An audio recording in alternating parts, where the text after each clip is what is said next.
3, 2, 1, go! Hello and welcome. Today we're going a little further. It's day 134, so we are going 13.4 kilometers.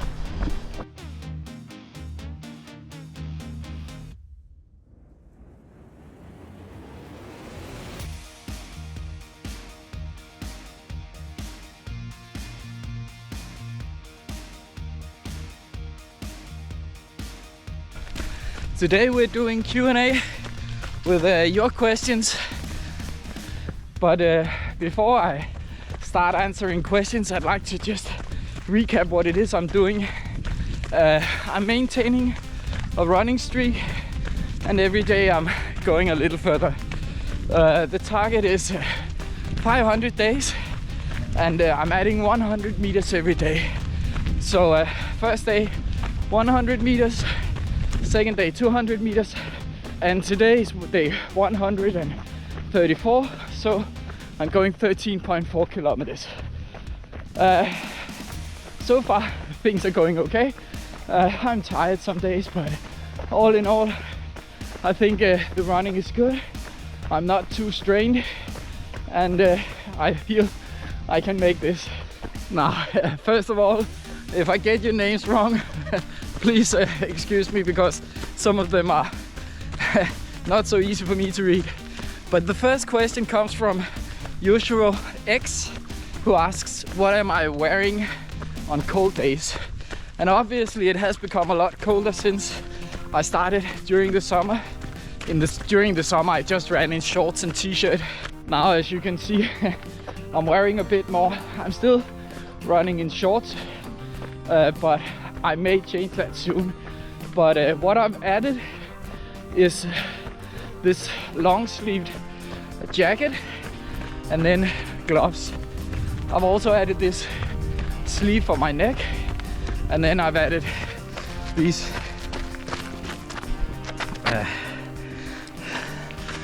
compression sleeves for my legs. The compression sleeves are not actually because I feel cold, but to get the compression on my calves. I am going to start wearing leggings. I have some Nike running leggings, tight, long leggings, and they're really warm actually. I normally don't need all that much because when I run I get warm naturally just by spending energy.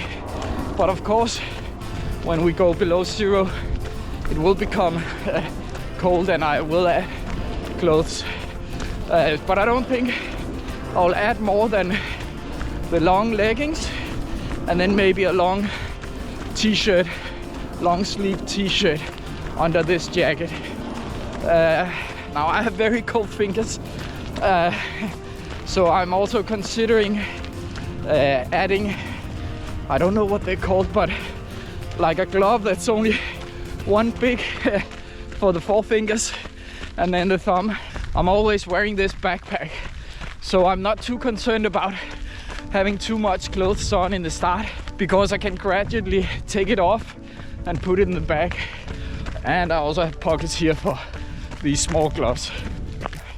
So I try not to wear too much, but if I wear too much, I can just put it in the backpack. The next question is from Percy, who asks which season I prefer when running.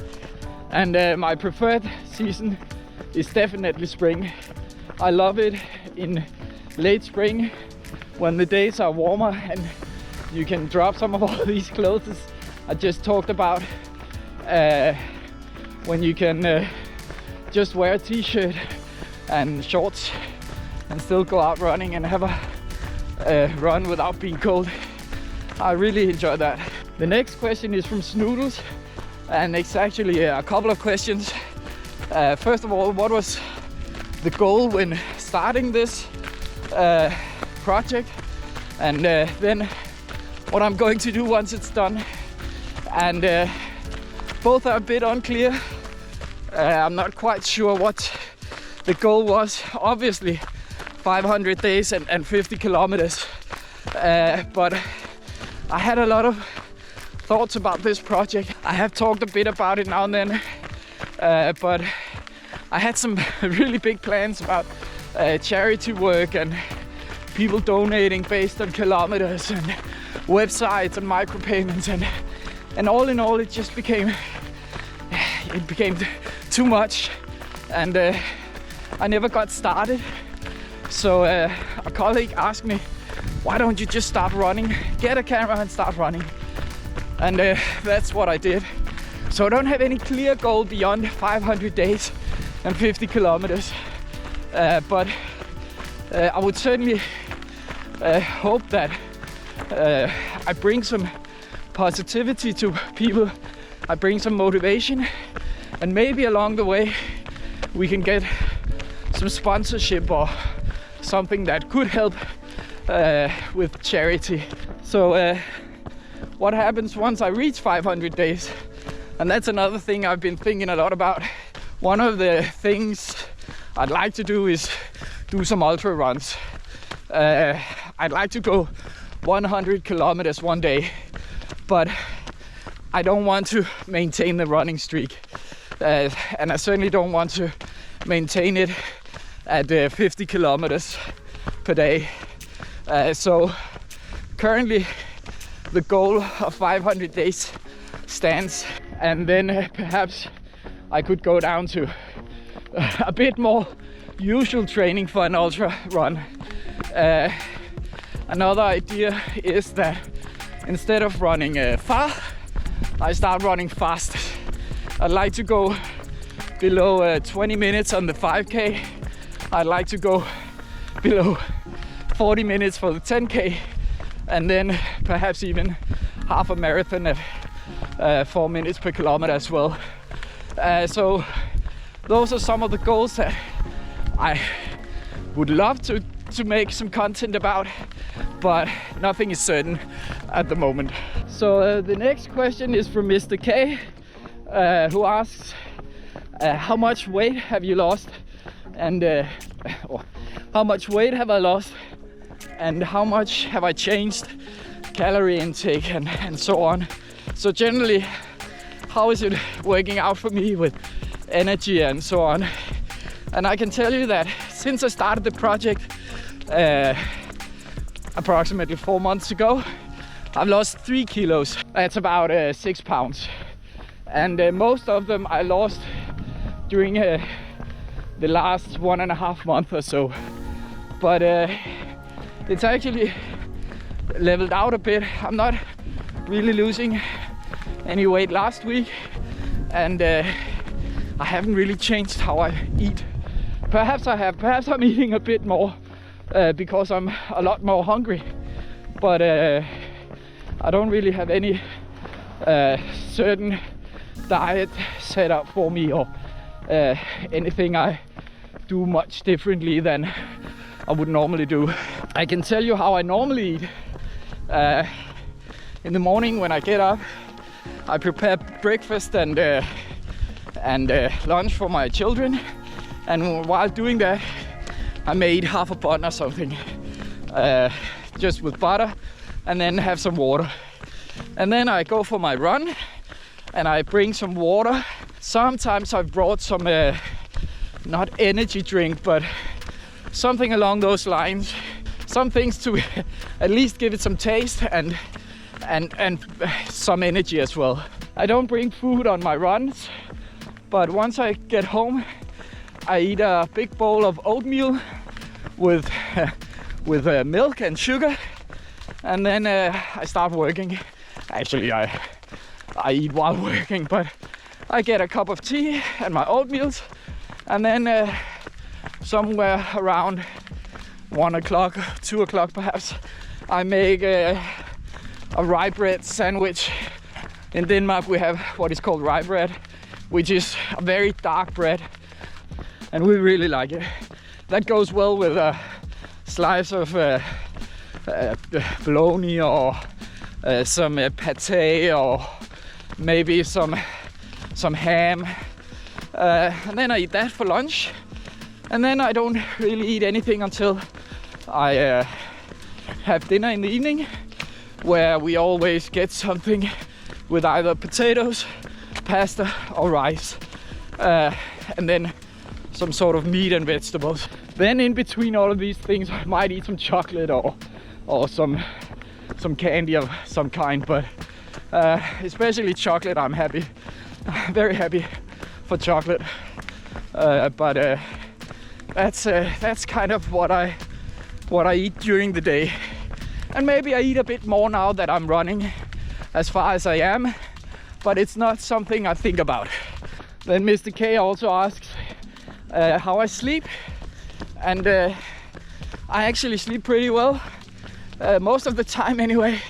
I have nights where I could be awake for maybe an hour or so during the middle of the night, but I normally get between 7 or 8 hours, which is also important for my restitution, because my body is spending so much energy and I don't really get any days of rest.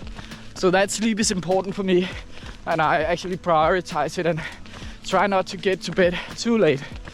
The last question is from Cascade and is a bit more technical, and I must admit I haven't really done proper research.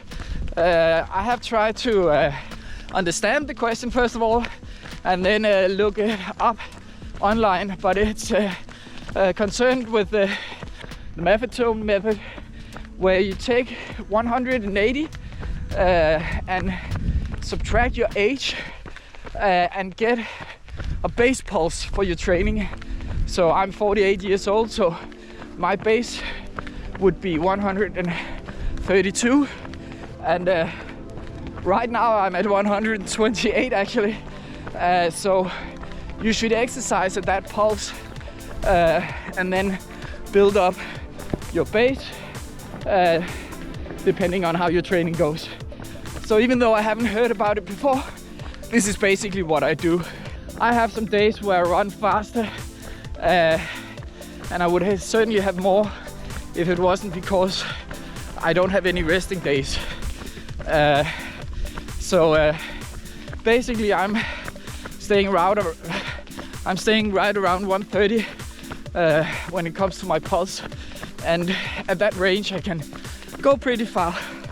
But the moment I raise my pulse or I raise my speed, which is linked together of course, then I get sore muscles, I get tired, I get hips that aches, and I shouldn't be doing it. Sometimes you just want to let loose and run a bit faster, and I still do it sometimes. I did it just 3 days ago, but I really should stay away from it because it does nothing good to me at the moment because I'm so strained. But I certainly think the method looks solid. It looks like someone who knows what they're talking about. So without recommending it, I could recommend it, if you know what I mean. So those were the questions I got from you guys. Thank you so much. I hope you enjoyed the answers. And then from now on, it's just home. We run about 9 kilometers now. So we got around 4 kilometers left. One thing I would like to add is that I hope you understand what I'm saying. I know that English isn't my first language. I make errors when I speak, and maybe I'm not always too clear.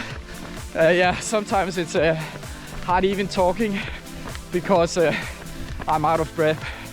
But all in all, I hope you do understand. And if you are new here, please subscribe. Then you get daily updates on how far I go and where I'm running, what I'm doing. I'm trying to make the content as entertainment as possible. And then I'll catch you later when I'm closer to home. We're almost done, less than 200 meters left. Thanks for all your questions. Thanks for supporting the channel. And of course, thanks for watching this video. I hope you have a wonderful Sunday. And then I'll see you tomorrow for 13.5 kilometers. I was just need to think. But 13.5 tomorrow. See ya.